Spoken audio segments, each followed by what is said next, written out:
Assalamualaikum warahmatullahi wabarakatuh. Bismillahirrahmanirrahim. Nahmaduhu wa nasta'inu wa nastaghfir wa min sururi anfusina wa min sayyiati a'malina may yahdihillahu mudilla lahu wa may yudhlil fala hadiyalah. Puji syukur kehadirat Allah Subhanahu wa taala telah memberikan rahmat, hidayah serta inayahnya kepada kita semua sehingga kita dapat hadir malam hari ini untuk menuntut ilmu, dan semoga apa yang kita lakukan pada malam hari ini berkah dan ilmunya bisa membawa kita ke jalan yang lebih baik lagi dari sebelumnya. Tak lupa pula kita aturkan salawat beserta salam kepada junjungan besar Nabi Muhammad SAW, karena berkat cucuran keringat beliau, air mata beliau, dan dari darah beliau, dengan usaha segala bentuk bagaimana caranya supaya Islam itu bisa bangkit, itu merupakan sebuah anugerah terbesar yang bisa kita nikmati hingga masa kini. Tugas kita tuh cuma tinggal ngikutinnya doang. Itu sudah sangat luar biasa. Terima kasih Azza yang sudah mengundang saya pada malam hari ini. Terima kasih juga teman-teman semua yang sudah hadir. Salam kenal. Perkenalkan, nama saya Raka. Jadi teman-teman boleh manggil saya Raka. Sebenarnya CV yang dibacakan oleh Azza itu pekerjaan kemarin. Jadi sekarang sudah terbaharui ya. Jadi lebih fokus ke praktik mandiri saja. Dan kalaupun teman-teman butuh bantuan juga nanti bisa minta nomor adminnya di Azza ya. Gitu. Nah, saya tadi dengar beberapa dari teman-teman semua ada yang ngomongin soal psikologi. Kayaknya ada yang backgroundnya psikologi juga di sini. Ada nggak? Boleh angkat tangan nggak? Ada nggak? Oh iya, adiknya Azza. Ada lagi? Oke, sudah angkat tangan. Semester berapa? Semester 6. Peminatannya apa? Pio, klinis, pendidikan? Klinis ya? Oke, mantap. Kelihatan ya. Wajah-wajah orang psikologi itu kelihatan. Kelihatan rawat jalan. Nah, sebelumnya teman-teman ada yang mau sharing nggak sih di sini ketika teman-teman melihat iklan kemarin, kegiatan kita pada malam hari ini diiklankan, ada ekspektasi apa nih kira-kira yang akan kita bahas pada malam hari ini? Ada yang mau coba ngasih pendapat nggak? Ya, gimana? Dengar nggak tadi, Zah? Dengar. Apa itu? Siapa tadi yang ngomong? Silakan. Nggak apa-apa, angkat tangan aja. Kerudung hitamnya ada 2, Kak. Barengan ya, biar adil. Gimana? Oh, sekai. Ini saya yang ke sana? Boleh.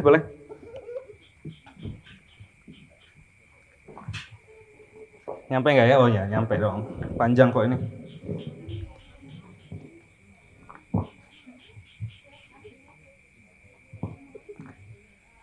Santai aja teman-teman ya. Jadi kita coba mematik beberapa pendapat dulu.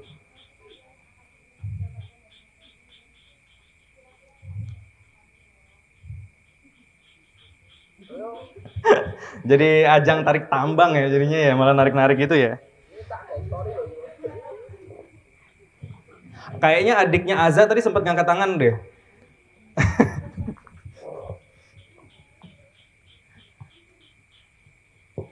Mungkin karena tadi aku sempat lihat slide-nya, dan aku juga kebetulan mahasiswa psikologi.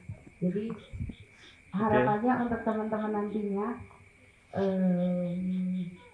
ini sih mungkin tadi kan ada nanti tuh kalau nggak salah agak skill dikit boleh kali ya Mas.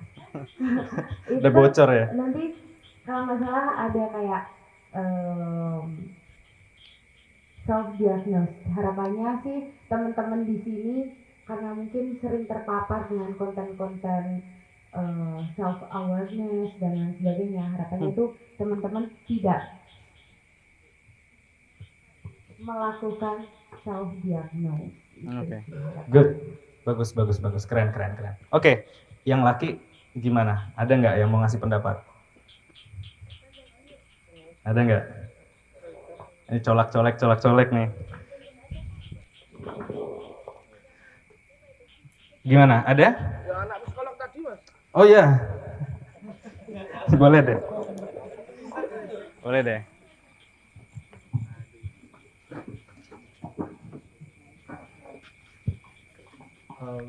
Ekspektasi saya ketika pas melihat player terkait dengan kajian malam hari ini, yang pertama saya mau melihat pandangan dari psikolog asli bahwasanya ini kan calon ya, semoga saja nanti nular.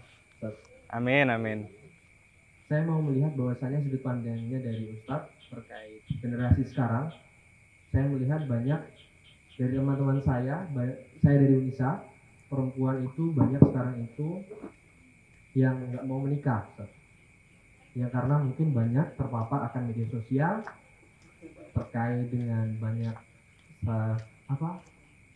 KDRT dan sebagainya seperti itu. Nanti mohon tanggapannya, Ustadz. Oke, thank you. Makasih sudah ngasih pendapatnya ya. Bagus sekali. Gini teman-teman.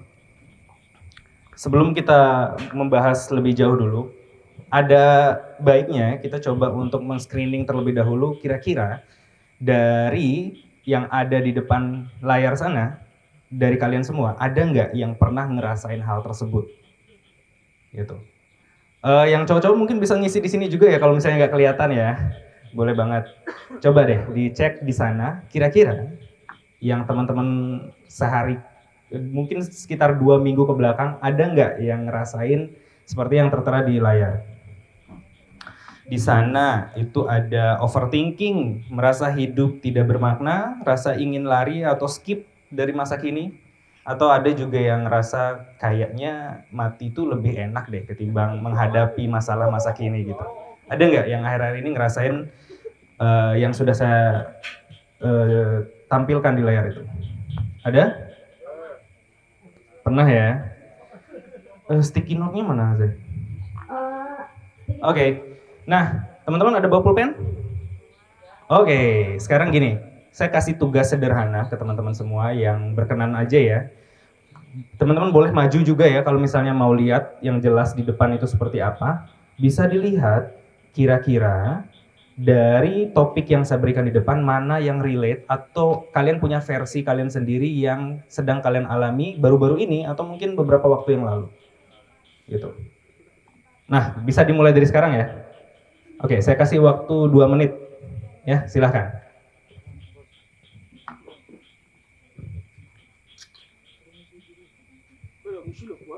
Kak, ini satu orang boleh nulis 2 atau 1 aja? Boleh banyak, sebanyak-banyaknya yang mereka mau tulis.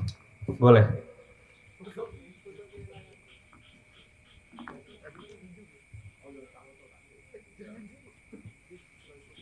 Oke, yang cewek-cewek kayaknya lebih cepat nih, nulisnya kayaknya lebih banyak deh. Mungkin kalau nggak kelihatan boleh maju ke Boleh. Silahkan maju kalau misalnya butuh perjelas, nggak apa-apa maju aja dilihat.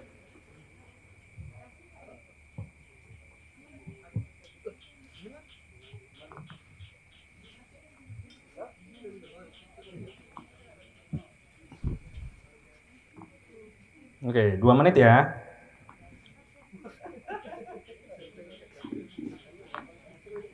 Harus sesuai dengan layar kan?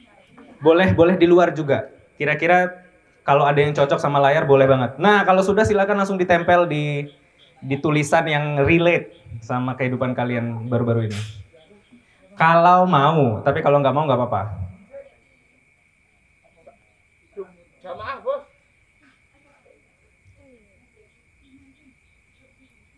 Kayaknya kalau ditempel lemnya kurang kuat deh. Gak usah deh ya, gak usah ditempel deh ya. Lemnya kurang kuat. Sticky note doang soalnya. Oke, sudah semua?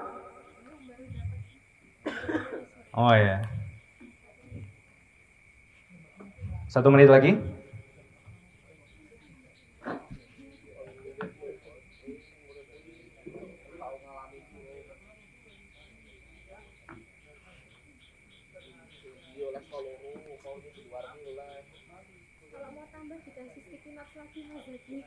Siapa yang mau nambah? Yang mau nambah sticky note boleh minta lagi ya. Ya, mau nambah sticky note boleh, bentar lagi. Enggak usah. Hmm.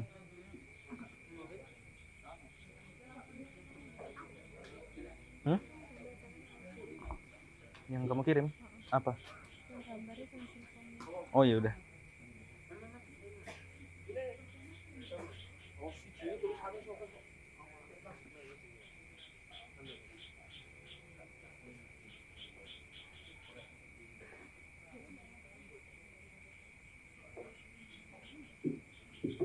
Sudah?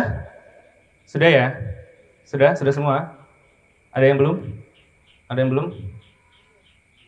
Belum ya. Yang sudah?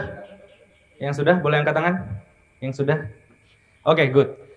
Ada nggak yang mau cerita sedikit tentang apa yang ditulis? Nggak ada paksaan, yang mau saja. Ada nggak? Ini belajar buat sharing tentang supaya nggak dipendem sendirian ya. Ada yang mau cerita? Nggak harus masalahnya ya, mungkin juga keresahan itu juga bisa. Ada?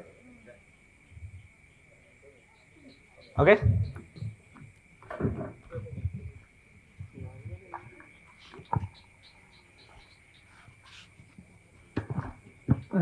Assalamualaikum warahmatullahi wabarakatuh. Waalaikumsalam warahmatullahi wabarakatuh. Perkenalkan, nama saya Muhammad Kholis. Saya dari UMY, dari Fakultas Fisip. Ingin sedikit bercerita, Mas Raka. Dulu saya juga merupakan seorang konselor. Tepatnya waktu dulu itu konselor sebaya ya namanya. Banyak mungkin persoalan-persoalan teman-teman yang saya dengar, atau mungkin persoalan-persoalan saya sendiri. Kebanyakan itu mungkin saat ini anak-anak muda mungkin merasa overthinking, cemas, kemudian merasa kesepian. Hampir keseluruhannya itu adalah yang dirasakan anak-anak muda saat ini. Mungkin yang ingin saya ceritakan adalah, pertama, kalau dari segi pandangan Islam, terkadang kita sering melupakan Allah di sana.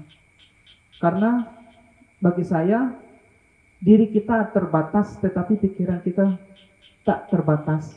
Jadi kita sering yang tadi, seperti self-diagnosis.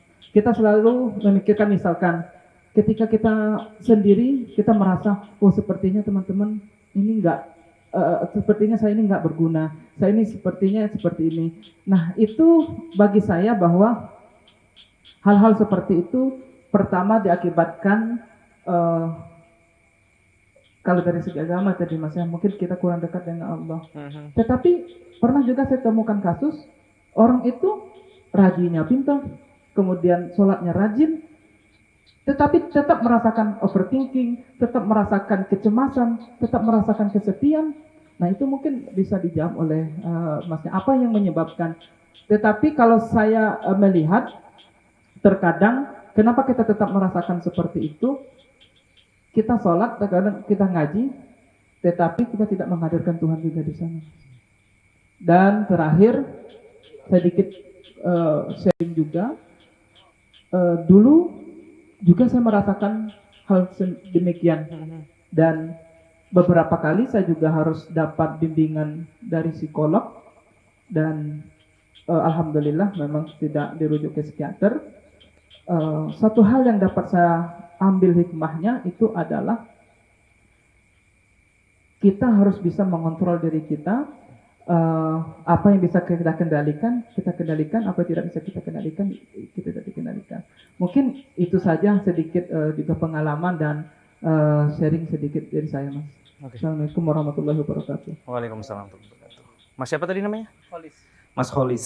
Keren, bener. Yang diomongin sama Mas Kholis memang sering kita temukan ya, teman-teman ya.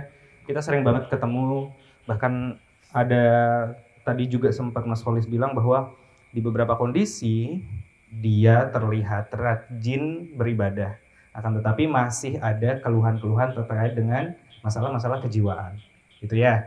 Nah, Mas Kholis berharap saya menjawab tentang mengapa itu bisa terjadi. Penyebabnya bisa banyak, teman-teman. Sama halnya kenapa pemuka agama tetap bisa keseleo kakinya kalau salah lari ya, gitu ya. Kita akan coba membedah sedikit dari segi klinis atau dari segi biologinya juga, seperti itu ya. Oke, sebelum masuk ke sana, saya mau tanya dulu ke teman-teman. Ini sudah selesai? Masih ada yang mau bercerita lagi? Udah ya? Atau masih ada? Sudah? Oke, kalau gitu kita lanjut. Kita harus bedah dulu sebelum kita mengenali apa itu sebuah gangguan. Karena ada yang bilang tadi, ini saya overthinking, saya ini kena gangguan nggak ya? Ini saya merasa tidak kurang bermakna, ini saya ada masalah gangguan, ada masalah kejiwaan nggak ya? Gitu ya. Itu ada yang bertanya. Kita harus mendefinisikan terlebih dahulu tentang bagaimana kita membedakan antara normal dan tidak normal. Ada yang tahu ini gambar apa?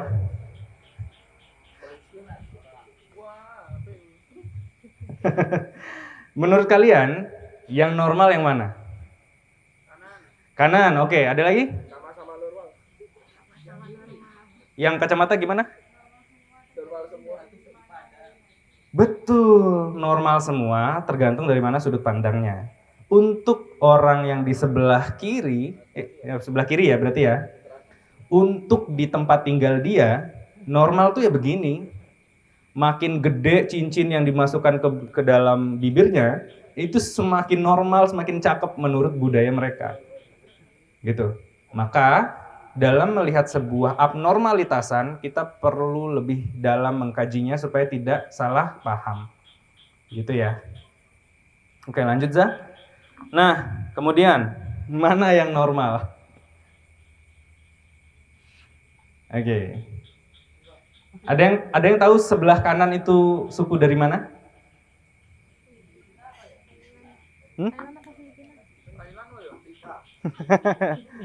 Oh, itu yang kiri. Itu yang kiri, ras itu ya. Oke, menurut teman-teman dari gambar ini mana yang normal? Kiri. Oke, kiri normal. Ada lagi? Normal semua, betul. Betul, normal semua. Untuk yang sukunya itu melihat kecantikan dari segi seberapa panjang lehernya, maka menurut suku mereka itu normal. Gitu ya. Ada yang suka makan bakso di sini? Suka makan bakso ya? Nah, misalnya ada yang nawarin bakso, terus Mas geleng-geleng, itu artinya apa? Mau apa nggak mau? Nggak mau. Tapi kalau ke India? Lihat perbedaannya ya. Bahwa abnormal dan normal itu bisa sangat-sangat dipengaruhi dengan konstruk budayanya.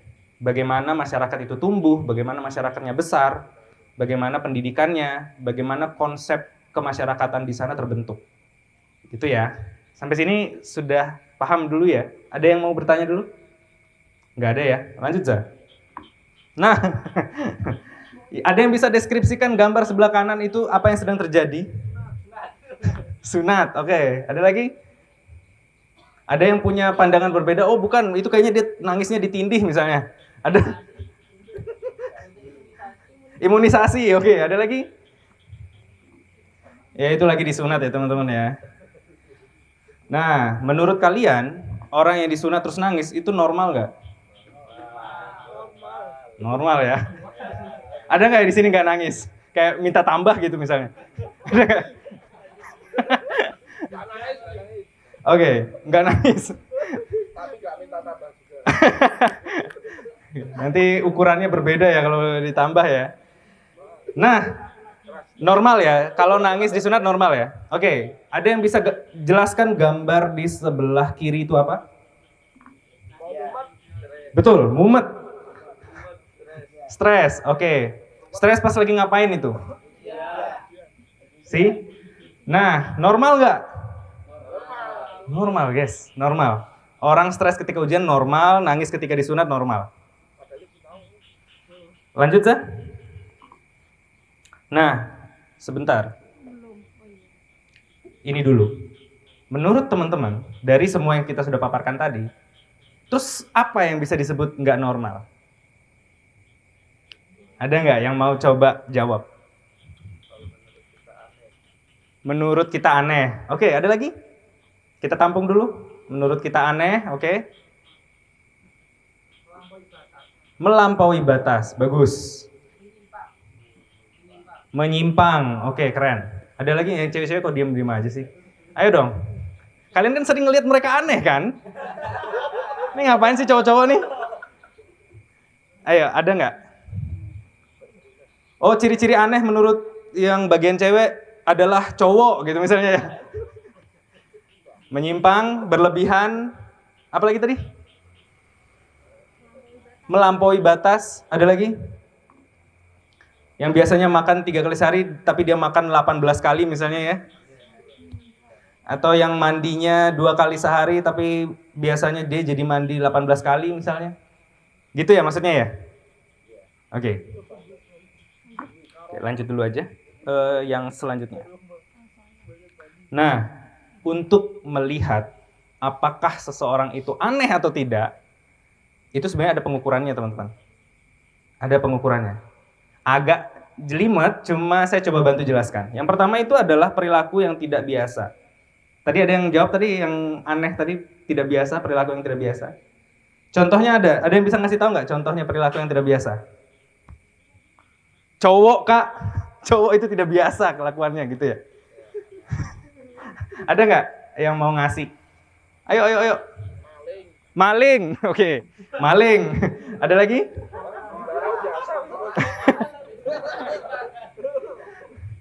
Ada lagi? Norak. Contohnya kayak gimana tuh norak? Cowok pakai pita bunga itu. Cowok pakai pita bunga, oke. Ada lagi?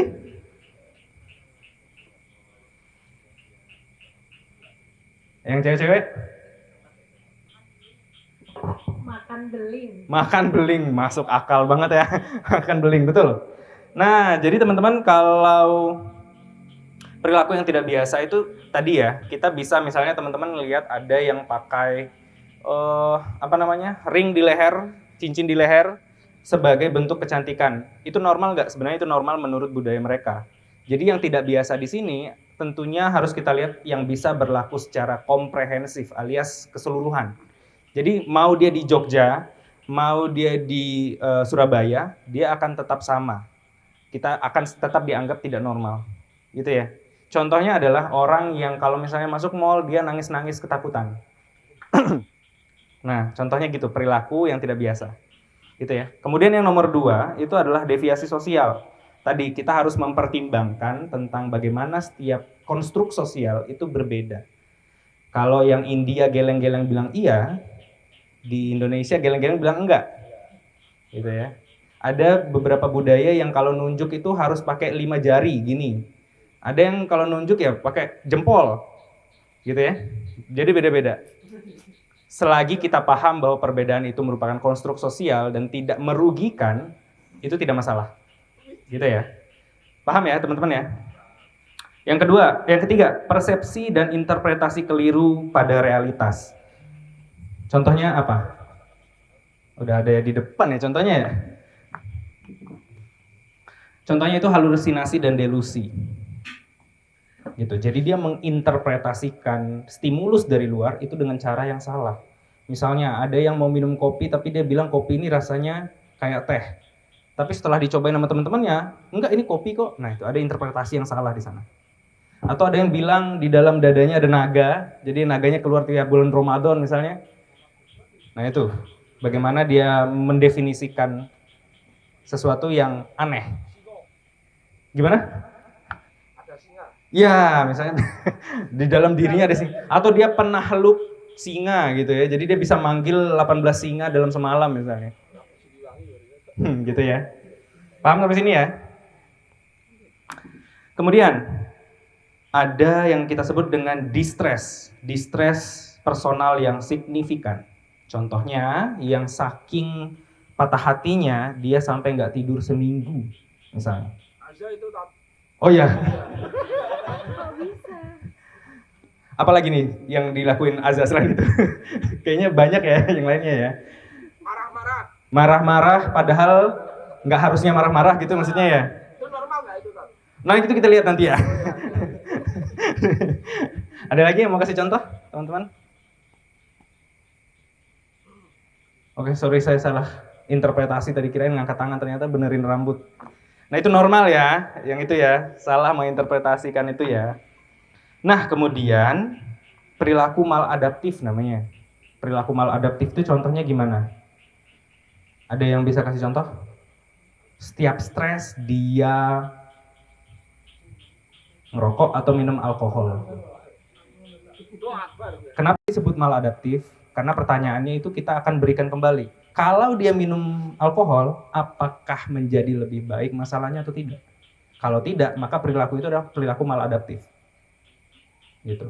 Contoh, ada juga yang kalau misalnya ini nyambung ke yang ke-6 ya, perilaku berbahaya, itu nyambung ke sana. Jadi, ada juga yang kalau lagi stres, sedih banget itu mukul kepalanya, dipukul. Atau pukul dadanya, atau nyayat tangannya. Ada nggak? Tahu ya? Nah, apakah dengan melakukan perilaku tersebut masalah selesai? Berarti dia maladaptif. Ya. Ada yang bilang, oh iya kak, saya habis mukul kepala, habis nyayat tangan tuh saya ngerasa lebih lega. Lega, tapi hampir meninggal. Karena sayatannya terlalu dalam misalnya. Gitu ya. Itu maladaptif itu seperti itu. Nah, maka sebenarnya teman-teman, boleh nggak sih kita di dunia ini ngalamin stres? Kenapa boleh? Karena wajar. Kenapa wajar? Karena manusia. Kenapa manusia wajar stres? Bukan makhluk sempurna. Betul, bukan makhluk sempurna. Keren. Mas siapa namanya? Zaki. Mas Zaki, keren Mas Zaki. Ini Mas Zaki mulu nih yang ngambil jawabannya tadi. Masih psikologi mana ini? Oh, Mas Zaki paling banyak masalahnya katanya Azza. Oh, disebabkan oleh Azza. Oh, iya. Jangan. Ada yang mau ngasih contoh juga? Kenapa?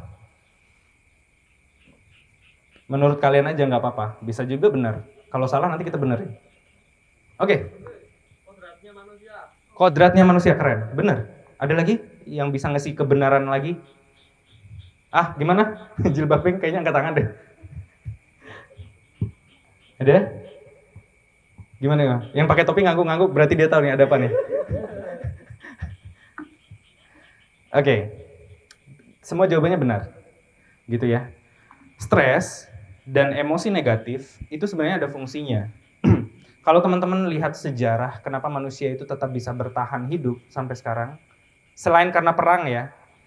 Kalau perang itu dia punya konstruk yang berbeda. Tapi selain daripada perang, manusia kenapa dia bisa bertahan hidup? Itu karena semua emosi. Mau itu positif, mau itu negatif. Kalau positif, dia membangkitkan kemampuan dia untuk terus mengulang perilaku yang baik. Kalau negatif, itu membantu dia menghindari kemungkinan-kemungkinan buruk yang mungkin terjadi. Misalnya nih, ada yang lihat di gelap sana tuh. Misalnya ya. Kalau misalnya nenek moyang kita nggak ada rasa takut terhadap gelap, mungkin di sana ada hewan buas atau ada hewan yang bisa mengancam nyawa, dia langsung aja masuk sana. Ini kalau begitu terus populasi manusia bisa habis, gitu. Itu kenapa diciptakan rasa takut, gitu ya, untuk membantu manusia melindungi spesiesnya. Salah satunya ya, gitu. Makanya kalau misalnya teman-teman mau datang ke tempat yang gelap, teman-teman ngapain? Nge-prepare, siapin senter, siapin senter lampu ya. Sama nyiapin sendal, mungkin sepatu boots gitu ya. Atau teman-teman kalau naik gunung siapin jaket gitu ya. Manusia mempersiapkan untuk mengelola rasa takutnya. Gitu. Jadi emosi itu nggak apa-apa. Siapa di sini yang pernah marah? Semua pernah marah. Apalagi cewek-cewek ini. Apalagi Azza ya. Nah, ngeluh. Keluhan kita laki-laki itu yang banyak memang ke mereka ini. Gak apa-apa, dikeluarin aja teman-teman. Lagi nggak ada apa-apa tiba-tiba ngambek itu kan aneh ya. Nah ini saya akan jawab. Saya akan lindungi kalian ya. Kenapa ini bisa tidak seaneh itu sebenarnya? Jadi itu ya, kesimpulannya adalah ketika teman merasakan stres, itu tidak sama dengan gangguan jiwa. Tidak sama dengan. Dan emosi negatif itu nggak melulu negatif. Dia akan berdampak positif kalau kita kelola dengan baik. Nah, tapi emosi positif itu juga berbahaya kalau misalnya tidak dikelola dengan baik. Ada nggak orang yang bahagia tapi bahaya banget hidupnya karena dia bahagia? Tahu nggak? Ada yang bisa nebak nggak? Betul, betul. Ih, kok tahu? Tepuk tangan dulu dong. Keren. Mas siapa namanya? Ini Aryo, ini Jeffrey. Jadi kalian sebenarnya kenalan gak sih? Oke, Mas Aryo apa Jeffrey? Tiba-tiba Akbar lagi. Ya, oke, Mas Tugiman ini benar, salah satunya adalah narkoba. Narkoba itu ketika seorang mengkonsumsi zat narkoba, itu kan sebenarnya adalah substansi yang membuat otak melepaskan seluruh cadangan dopaminnya. Gitu. Dopamin itu dibikinnya itu sedikit. Dia dibikin dalam bentuk cadangan bahkan, bukan dibikin secara real time. Dia ada cadangannya. Yang kalau dilepas secara keseluruhan, mau tidak mau secara singkat itu akan merusak otak. Beberapa reseptornya akan dimatikan supaya otaknya tetap selamat sehingga dia butuh nambah dosis. Pernah lihat kota zombie di Amerika? Pernah lihat ya? Ya, di HP. Ya, saya juga belum pernah lihat langsung sih, maksudnya ya. Nah, itu di HP itu. Kota zombie itu adalah berisi orang-orang yang full pakai narkoba. Sekarang lagi maraknya tuh LSD namanya. Nah, di sana happy banget guys. Narkoba tuh bikin happy banget. Tapi apakah dia bisa bertahan hidup? Enggak. Itu kenapa manusia itu sebenarnya memang tidak dirancang untuk happy terus kok. Kita dirancang untuk yang namanya mencari equilibrium. Dalam artian kita mencari keseimbangannya. Kita butuh stres supaya kita bisa berevolusi, bisa menyelesaikan permasalahan. Tapi stres yang terlalu berat itu juga bisa merugikan. Happy juga gitu. Nanti setelah stresnya selesai kita happy. Tapi kalau happy terus, happy-nya jadi nggak punya arti lagi. Gitu. Jadi fungsi kita tuh alih-alih kita bilang saya hidup nih untuk bahagia, kayaknya kurang bijak deh. Kita coba ganti pakai damai. Kayaknya hidup saya pengen damai deh. Itu ya teman-teman ya, paham ya? Oke, lanjut. Kita bahas mitos atau fakta dulu ya, untuk membantu teman-teman kira-kira menebak nih mana yang mitos, mana yang fakta seputar masalah kejiwaan. Lanjut. Nah, kebaca nggak ya? Mungkin Azza bisa kirim slide-nya dulu aja deh. Tapi slide-nya jangan disalahgunakan ya, informasinya sangat-sangat sensitif ya, jadi cukup di lingkungan kita aja. Gitu ya. Jangan sampai bocor terlalu jauh, karena kalau nggak dijelasin kayak gini, bisa salah paham. Oke, kayaknya saya harus ke dekat layar dikit ya. Nih, teman-teman. Malas atau kurang niat. Sudah di-share, Zah? Oke, malas atau kurang niat. Apakah artinya malas dan kurang niat itu memang beneran dia pemalas? Bisa jadi. Tapi apakah semua orang yang terlihat malas dan tidak mau bergerak itu adalah orang malas? Belum tentu betul.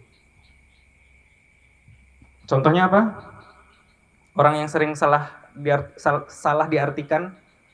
disalahartikan sebagai orang yang malas, ada nggak? Orang depresi. Salah satu ciri khas orang yang mengalami depresi itu adalah, salah satu ya, jadi jangan self-diagnose lagi-lagi ya teman-teman ya. Salah satunya adalah dia menarik diri dari lingkungan. Nggak bisa merawat dirinya. Kelihatannya apa? Kelihatannya malas guys. Tapi sebenarnya dia mengalami masalah gitu ya. Itulah kenapa kita coba untuk tidak melabel sesuatu itu dengan mudah. Belum tentu dia beneran malas. Bisa jadi emang malas, bisa jadi juga enggak. Nah, kemudian ini yang paling kontroversial sekali kayaknya malam ini ya. Kesurupan.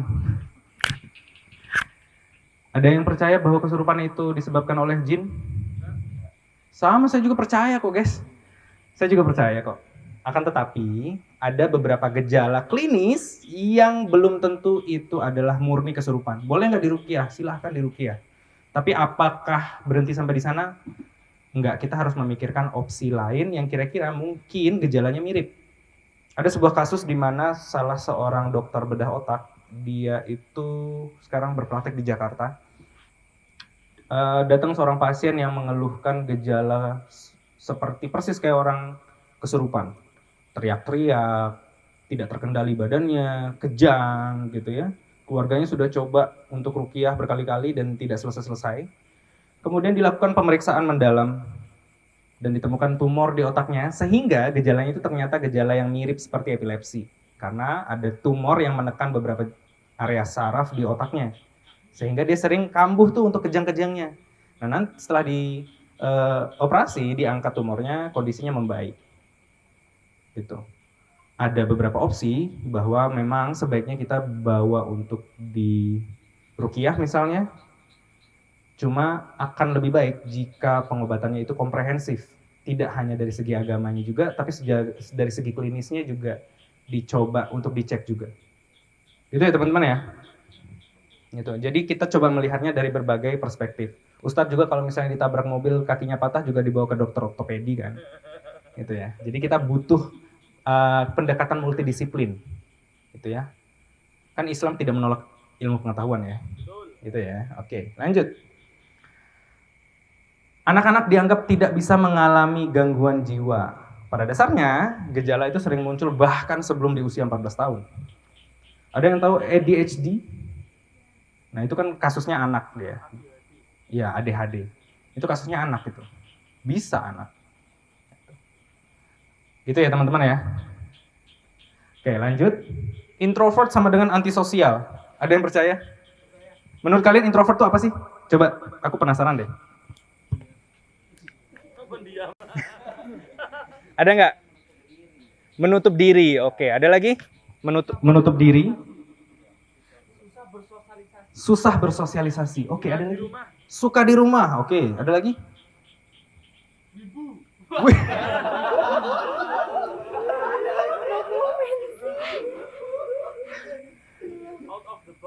Itu lucu sih.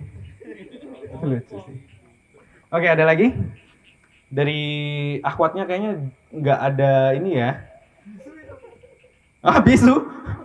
Siapa tadi yang ngomong? Ah, wibu? Bukan ya. Ada lagi? Ada yang mau kasih pendapat lagi? Introvert itu apa? Jawabannya salah, teman-teman. Ya, jawabannya salah ya. Jadi semua yang teman-teman ucapkan tadi itu salah ya. Jadi introvert, extrovert itu nama tokoh yang mencetuskan teorinya itu namanya Carl Gustav Jung. Dia itu menciptakan sebuah teori di mana manusia dalam mengisi energi psikologisnya itu terbagi menjadi dua. Ada yang dengan menyendiri, ada yang dengan ketemu dengan orang lain. Tapi bukan mempengaruhi kemampuan dia dalam bersosial. Gitu. Kalau ada yang mengurung diri, malas interaksi sama orang. Enggak, ini memang enggak emang wibu aja gitu misalnya ya. Menurut dia, menurut saya wibu nggak semuanya gitu ya. Emang nggak bisa bersosial aja. Gitu. Jadi tidak berarti dia mengalami introvert itu bukan penyakit. Dia hanya satu trait dari kepribadian. Salah satu bagian kecil dari kepribadian yang kompleks banget. Gitu ya. Dan nggak semua alat ukur kepribadian itu menghasilkan trait tersebut. Tergantung dasar teorinya. Gitu. Jadi ada yang orang introvert, oh iya dia ngisi energinya itu dengan cara menyendiri. Tapi nanti kalau energinya udah penuh, dia pergi bersosial sama orang. Nah nanti pas dia bersosial, orang akan ngira dia ekstrovert karena dia mampu bersosial. Gitu. Jadi yang tahu introvert atau ekstrovert cuma orang ini sama Tuhan aja. Gitu. Paham ya? Paham ya? Oke, good. Lanjut. Masalah kejiwaan bisa sembuh hanya dengan bersyukur. Ada yang setuju? Kenapa nggak setuju?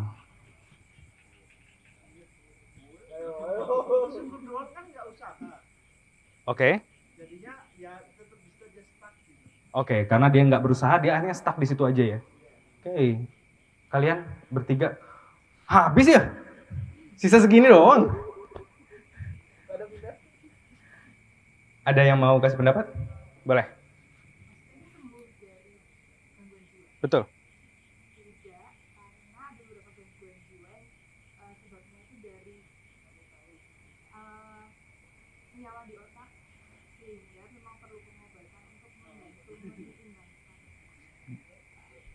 Betul sekali. Kalian kalah dulu ya hari ini ya. Kali ini ya. Ini benar. Contohnya apa? Skizofrenia? Banyak ya, betul. Skizofrenia itu beberapa kesemprotan dopaminnya terlalu berlebihan, tidak seimbang sehingga si penderitanya itu mengalami halusinasi dan delusi. Sedangkan salah satunya yang paling sering dekat sama kita apa? Depresi. Depresi itu ketidakseimbangan neurotransmitter, di mana salah satunya adalah serotoninnya itu kurang di otak. Itu kenapa dia seringkali menarik diri, gitu. Nah, itu juga yang sering terjadi di cewek. Kenapa kalian sulit sekali mengerti mereka, moodnya yang sudah suka berubah-ubah? Ya karena memang kondisi biokimia otaknya berbeda aja. Itu cuma bukan berarti gangguan semua ya. Enggak juga. Aza marah-marah bukan berarti Aza gangguan ya teman-teman ya. Emang hobi marah-marah aja dia. Dari dulu 2000 sebelum Masehi lah. Gitu ya. Nah, obat bikin ketergantungan. Kalian tahu morfin? Itu obatnya psikiater bukan? Bukan, teman-teman. Itu obat anti nyeri. Tramadol tahu? Itu obat psikiater bukan? Bukan. Itu obatnya anti nyeri juga, painkiller. Tapi disalahgunakan. Apakah berarti obat-obat psikiatri itu buat ketergantungan? Resikonya ada, akan tetapi kenapa psikiatri itu sebuah ilmu yang sangat-sangat masif sekarang dan menjadi salah satu spesialisasi dalam kesehatan? Karena sudah terukur dan sudah punya SOP-nya, sehingga teman-teman kalau misalnya mengalami gangguan, kalau waktunya minum obat, ya memang harus minum obat. Masalah contohnya itu adalah teman-teman yang mengalami depresi berat. Ketidakseimbangan serotoninnya itu harus dibantu dengan obat. Ya salah satu jenis obatnya namanya SSRI, Selective Serotonin Reuptake Inhibitor namanya. Dia mengaseimbangkan serotoninnya supaya kondisi moodnya itu membaik. Dari kondisi mood itu membaik, dia akan lebih mampu untuk menyelesaikan permasalahannya. Sesederhana itu teman-teman. Jadi bukan hanya kita melihat dari segi kurangnya kedekatan dia terhadap Tuhan, cuma mungkin di beberapa kondisi dia memang mengalami masalah tertentu, entah itu dari trauma atau mungkin dari genetiknya atau mungkin dari kondisi otaknya. Gitu ya. Ada beberapa kondisi yang memang rentan. Gitu. Jadi bukan berarti dia mengalami gangguan jiwa, betul. Lanjut. Orang dengan gangguan jiwa dianggap tidak produktif selamanya. Enggak ya teman-teman ya. Kalau misalnya kita pemulihannya optimal, minum obat rutin, kemudian rutin ke psikolog, ke psikiaternya rutin, perbaikannya akan optimal dan dia bisa kembali bekerja. Gitu ya. Jadi kalau misalnya teman-teman, aduh kemarin diperiksa ternyata saya mengalami depresi, aduh saya nggak bisa kerja lagi, nih bisa kok. Yang penting pemulihannya optimal. Gitu ya. Bipolar sama dengan mood swing. Enggak, mood swing itu punya banyak spektrum yang bisa nempel di beberapa jenis diagnosis. Ya. Mood swing itu bisa kena di mana? Di mana-mana gitu, di beberapa jenis diagnosis, enggak cuma di bipolar doang.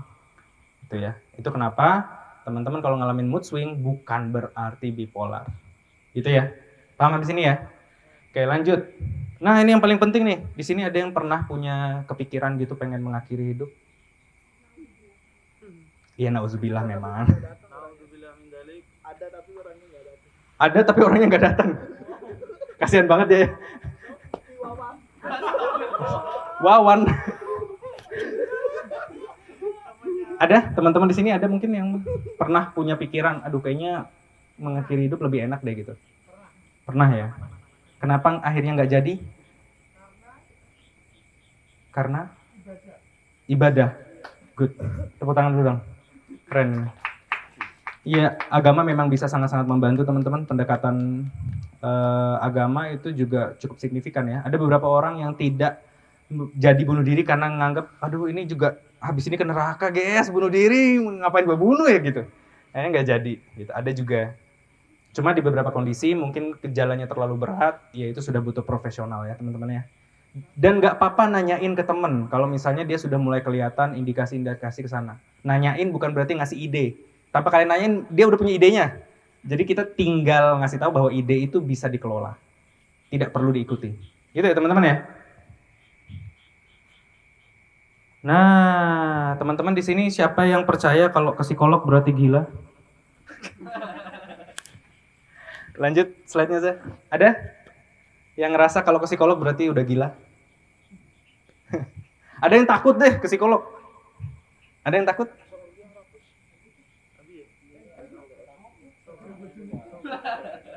Ada nggak yang rasanya was-was gitu? Pernah ya?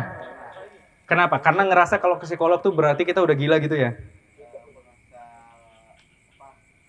Takut aja kalau pergi ke psikolog itu orang bisa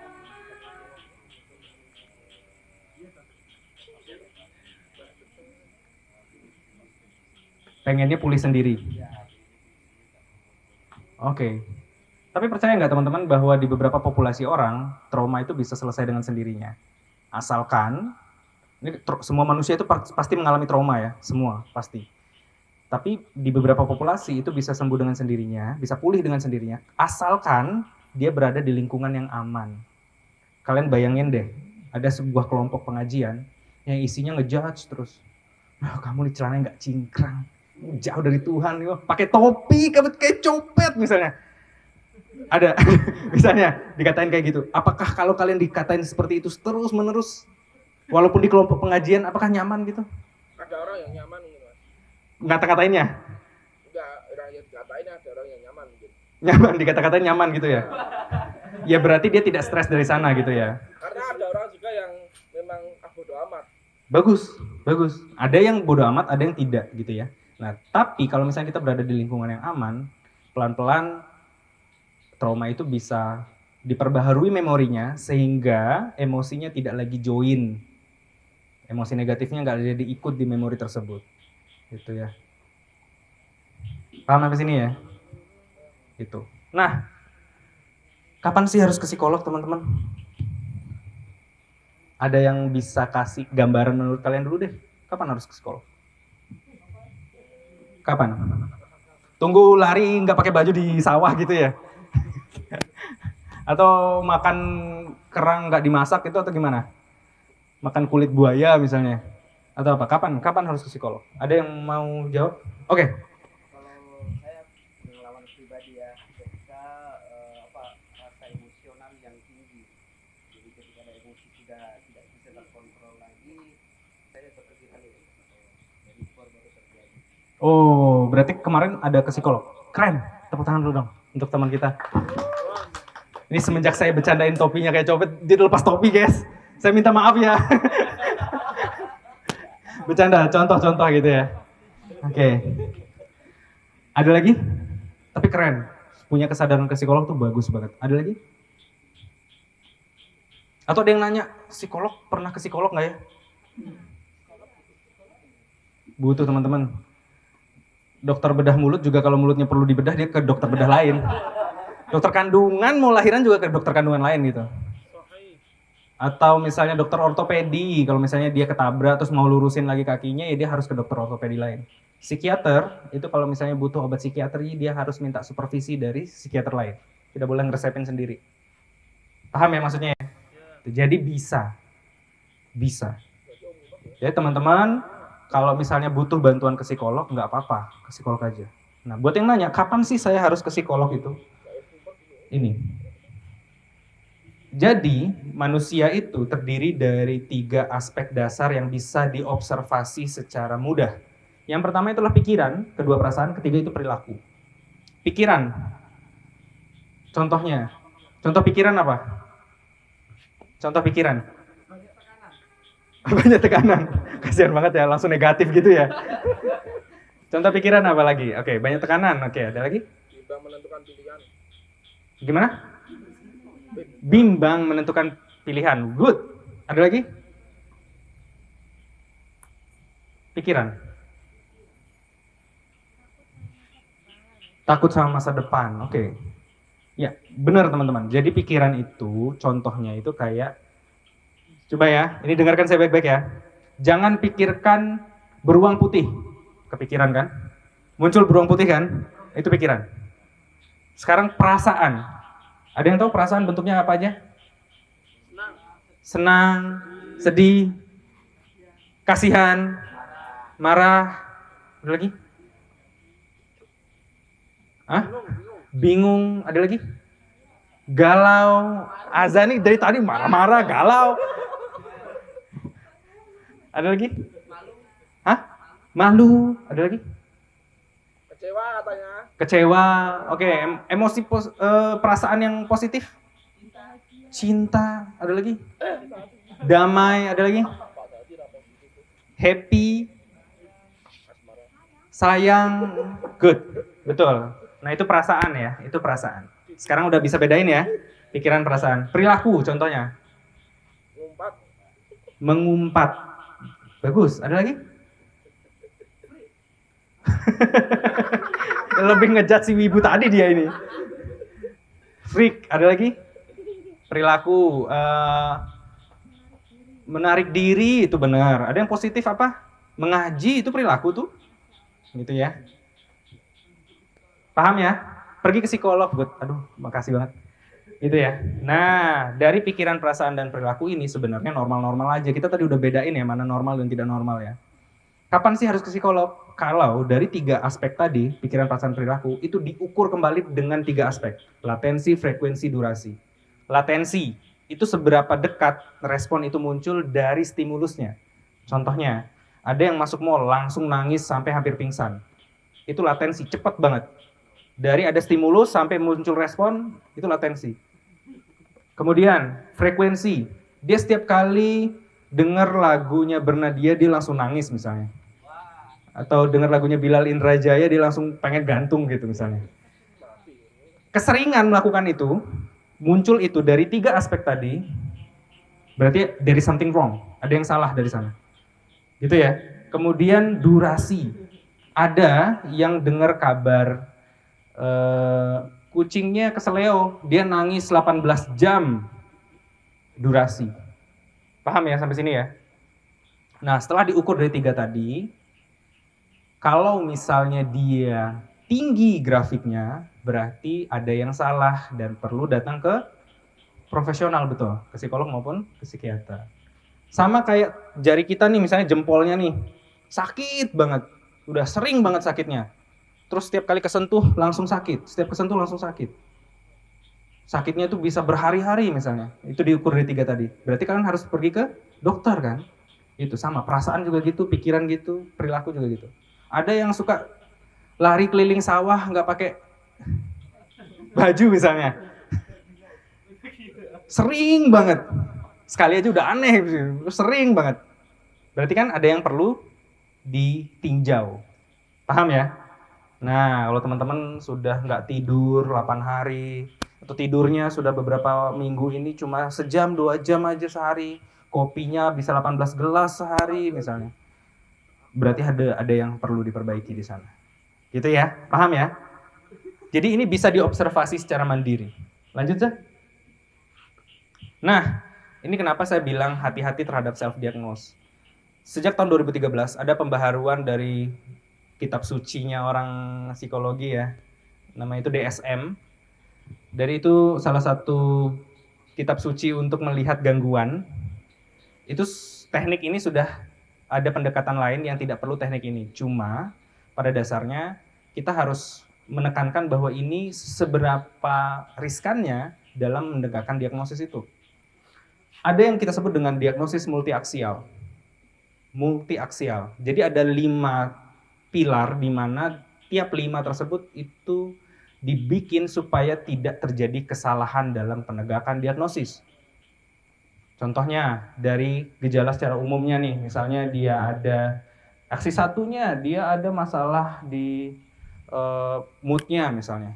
Kemudian nanti dilihat dari aksis 2, oh iya dia ada GERD-nya juga teman-teman gitu misalnya. Oh dari lingkungannya ternyata dia dibully teman-teman. Oh ternyata dari sininya gitu. Jadi supaya ini tidak terjadi sebuah kesalahan dalam mendefinisikan apa yang dikeluhkan, itulah kenapa diciptakan metode diagnosis ini. Diagnosis multiaksial namanya. Walaupun sekarang sudah ada pendekatan non multiaksialnya, tetapi tetap ini menjadi sebuah landasan untuk memberikan edukasi ke teman-teman supaya tahu kalau diagnosis itu nggak sembarangan. Salah dikit, nyawa orang melayang tuh. Gitu ya. Jadi harus hati-hati banget. Makanya teman-teman kalau misalnya merasakan sesuatu yang nggak beres, tugas kalian tuh ke profesionalnya. Kak, saya masih bingung nih mau cerita apa, takut mau cerita apa, saya nggak bisa nyusun. Justru karena kalian bingung, ada profesi yang disebut dengan psikolog tadi. Membantu kalian mengurai kebingungan tadi. Gitu ya. Jadi tugas kalian tuh datang doang. Gitu ya. Nanti tugas kami lah yang bantu kalian apakah gimana nih caranya gitu untuk ngebedahnya. Lanjut, Zah. Gitu. Nah, dari keseluruhan yang sudah saya paparkan tadi, sepertinya kita sudah sampai di penghujung ya, teman-teman sudah lewat sekitar 5-10 menit. Ini layanan saya, jadi teman-teman bisa akses kalau misalnya butuh bantuan. Dan ada nggak sebelum saya kembalikan ke Azza, ada nggak di sini yang mau menyimpulkan apa yang sudah teman-teman dapat dari yang sudah kita lakukan dari tadi, diskusi yang sudah kita laksanakan? Ada? Ngasih pendapat aja. Ayo, keburu hujan. Halo, cewek-cewek. Oke, kalau nggak ada mungkin gimana? Gimana? Oke, boleh.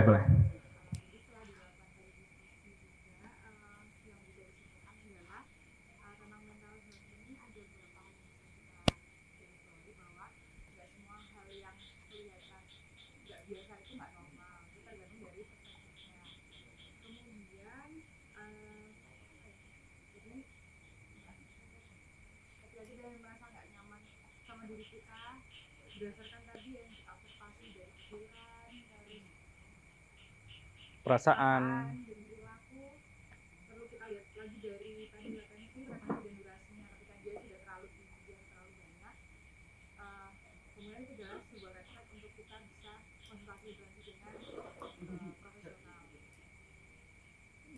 Oke, thank you. Mbak siapa tadi namanya? Novi ya? Oke, thank you Mbak Novi. Kalian kalah ya. Ada yang mau menambahkan? Oke, boleh. Mas siapa? Angga. Oke. Oh, kalau sesi tanya kayaknya setelah ini deh. Oh, langsung aja. Oke, boleh. Ini tentang introvert, Mas. Oke. Apakah ada tipsnya biar bisa mengatasi introvert itu? Oke. Berarti Mas Angga ngerasa dalam bersosial masih kurang cakap, gitu. Kan saya teman ada adik yang dia tuh introvert, Mas. Ada adik dalam tanda kurung sebenarnya Mas Angga sendiri. Oh iya. Oke.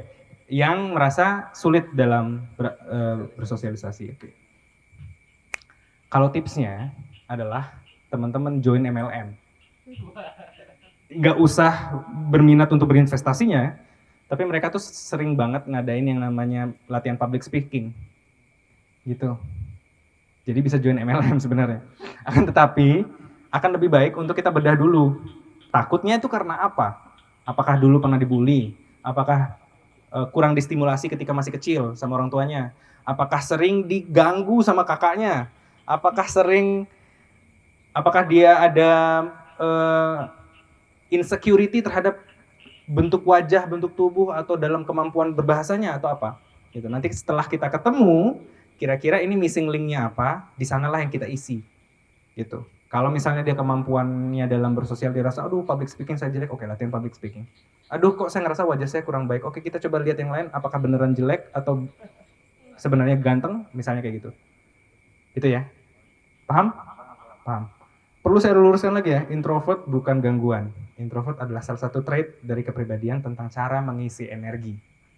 Gitu ya teman-teman ya. Mungkin adalah malu bersosial, gitu maksudnya ya. Oke, good. Makasih Mas Angga. Udah itu aja yang oh nanya nih. Oh ini langsung masuk sesi tanya jawab. Oke, sekalian aja deh. Mas saya mau tanya, Boleh. untuk apa ya namanya sesi pertahanan apa jiwa laki-laki sama perempuan itu sama atau tidak? Pertahanan jiwa perang. Saya gimana nih? Maksud saya jiwa ya psikisnya itu laki sama perempuan itu berbeda atau tidak? Psikisnya. Ya, karena yang saya temui orang bunuh diri kebanyakan laki-laki, orang gila kebanyakan laki-laki. Itu aja. Oh ya, good. Bagus banget pertanyaannya. Dan tahu nggak, kasus bunuh diri terbesar kalau dibandingkan beberapa profesi, itu psikiater dan psikolog tuh banyak banget kasusnya. Dan sebenarnya itu multidisiplin ya, jadi pendekatannya ada banyak penyebab. Makan jatuh. Sorry. Jatuh. Sorry. Sesalfok lagi. Gini teman-teman, sebenarnya itu konstruk budaya kita juga ya, tentang bahwa kalau laki-laki itu tidak memiliki hak yang sama terhadap wanita dalam mengekspresikan emosinya. Kalau cowok nangis, bencong katanya kan. Coba cewek nangis, wah kalian memang capek ya gitu ya. Pasti kalian sedih banget ya kalau cowok nangis. Segini doang gitu kan. Seringkali cowok tidak terlatih untuk mengekspresikan emosinya, padahal hak untuk mengekspresikan itu sama teman-teman. Karena karena kondisi otak manusia bedanya tipis aja, nggak sejauh itu juga. Cuma memang kemampuan si laki-laki itu memang secara budaya juga tidak dibantu untuk lebih diizinkan dalam mengekspresikan emosinya. Cewek tuh masalah kesandung dikit tuh dia bisa 8 paragraf loh guys ceritanya. Coba laki, enggak, itu kurang substantif. Masa kesenggol doang, harusnya ketabrak motor baru kalian cerita gitu kan. Beda. Ada yang sering ngerasa kesepian karena nggak bisa cerita di sini? Ketawa karena dia nunjuk temen tuh. Gitu ya. Kalau cewek lebih mudah. Tapi sebenarnya dari segi ketahanan mental kurang lebih mirip-mirip juga. Akan tetapi ya itu tadi, konstruk sosial sering membedakan tentang bagaimana laki-laki itu diizinkan dalam mengekspresikan emosinya. Dan juga kita nih seringkali tidak terlatih kan. Coba di sini, kalau sedih harus gimana kalian? Biasanya kalau lagi sedih, hahaha. Coba bayangin, kalian dipaksa ketawa di kondisi kalian lagi sedih. Coba nangis, susah tuh, kayak beku aja, nggak bisa dia. Jedotin dulu kepala ke tembok baru bisa ngerasa lega. Ya kan? Coba cewek, kalau sedih ngapain kalian? Makan. Aduh, sama lagi. Bareng ya makannya ya. Sorry. Makan. Sering nangis? Gampang nggak untuk nangis? Di sini siapa yang gampang nangis? Oke, makasih. Ini salah satu contoh yang bagus ya teman-teman ya. Laki-laki tapi bisa nangis gitu ya. Normal tuh itu. Normal. Itu ya, jadi laki-laki juga boleh. Itu menjawab? Ada lagi? Ada nggak? Oke, Mbak Devi ya tadi ya namanya. Novi ya. Oke.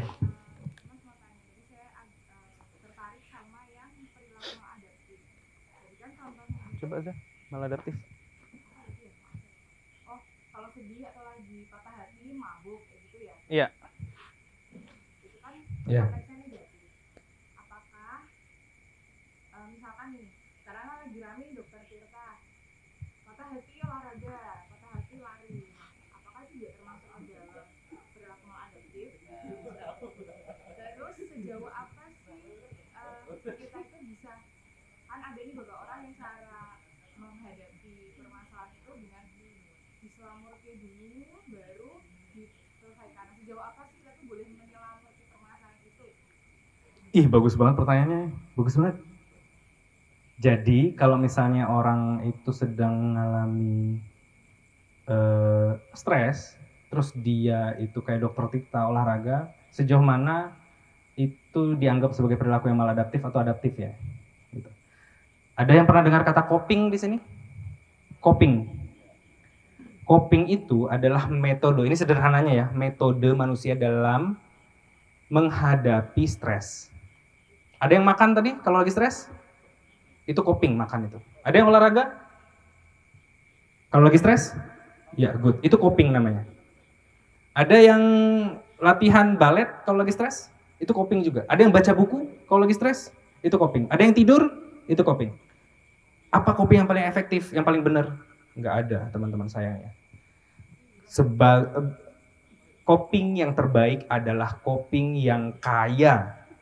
Banyak jenisnya. Hari ini makan, besok olahraga, besoknya baca buku, besoknya ikut pengajian, besoknya berdoa, besoknya banyak. Semakin banyak jenis copingnya, semakin adaptif dia. Semakin sedikit, apalagi cuma itu doang yang dipakai, semakin maladaptif dia. Contohnya, kalau lagi sedih, makan. Tapi setiap kali sedih, makan mulu kerjaannya.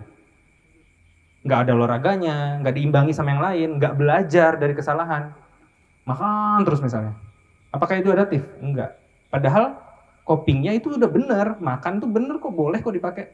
Tapi kalau makan terus, nah itu maladaptif namanya.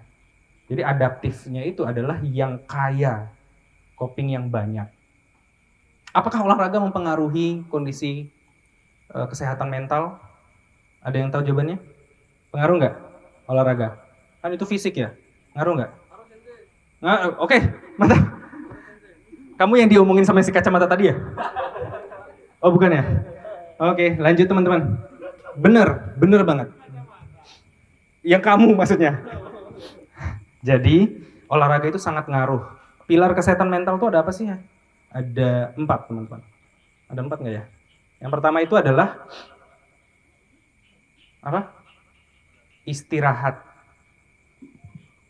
Jadi kalau pernah di sini ada yang pernah mengalami fase di mana kurang tidur?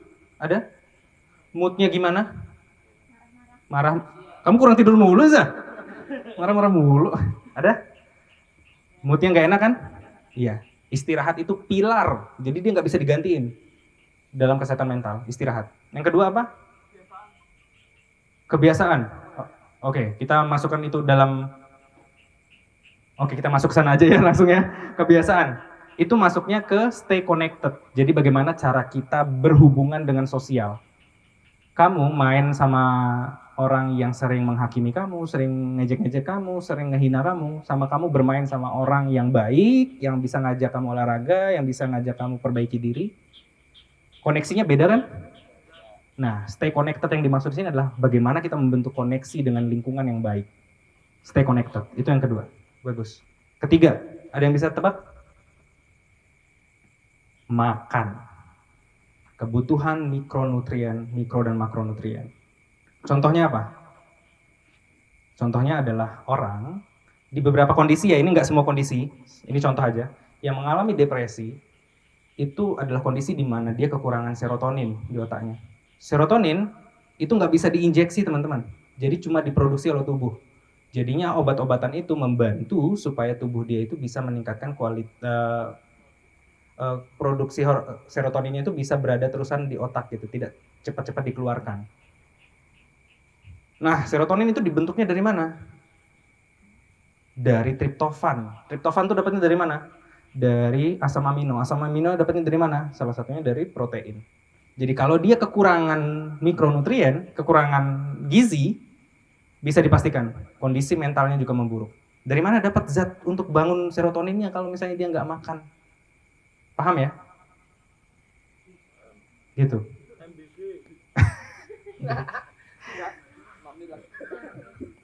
5 menit lagi ya, sorry. Oke, sudah dapat tadi ya dari ini nutrisi, gizi. Yang keempat apa? Olahraga. Ya ibadah itu masuk, tapi dikoneksi tadi ya, koneksi kita dengan Tuhan gitu. Olahraga. Nah, salah satu di banyak penelitian, olahraga itu membantu tubuh memproduksi hormon-hormon yang dibutuhkan oleh tubuh. Metabolismenya membaik. Salah satunya tadi, produksi serotoninnya meningkat. Bahkan ada penelitian membandingkan antara orang yang mengkonsumsi obat dengan orang yang olahraga. Ya mungkin yang berolahraga itu memang lebih panjang, butuh waktunya. Jadi kalau misalnya intens banget dan berbahaya dia mengakhiri hidup, baiknya diobat dulu.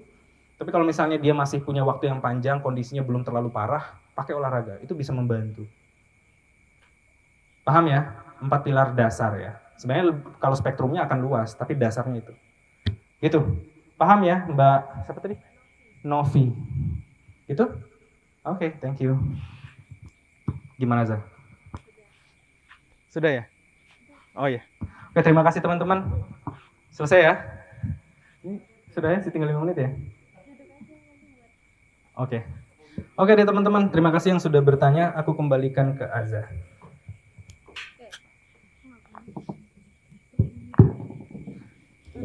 Terima kasih ya, Raka sudah banyak sharing dengan kami semua ya tentang kesehatan mental pada malam hari ini. Dan teman-teman sepertinya antusias ya, sangat antusias malahan ya. Apalagi yang Ikhwan-Ikhwan, mungkin bisa diagendakan ini ngopi bareng atau sesi kedua. Boleh. Boleh ya. Karena berhubung waktu sudah malam, pertama kan saya ucapkan dulu untuk dua penanya, terima kasih banyak sudah berpartisipasi dalam kajian ini dengan memberikan pertanyaan. Nanti akan mendapatkan reward untuk dua penanya pertama. Silahkan dapat menemui panitia di meja registrasi. Bantu fotoin dong. Selanjutnya karena hari sudah malam,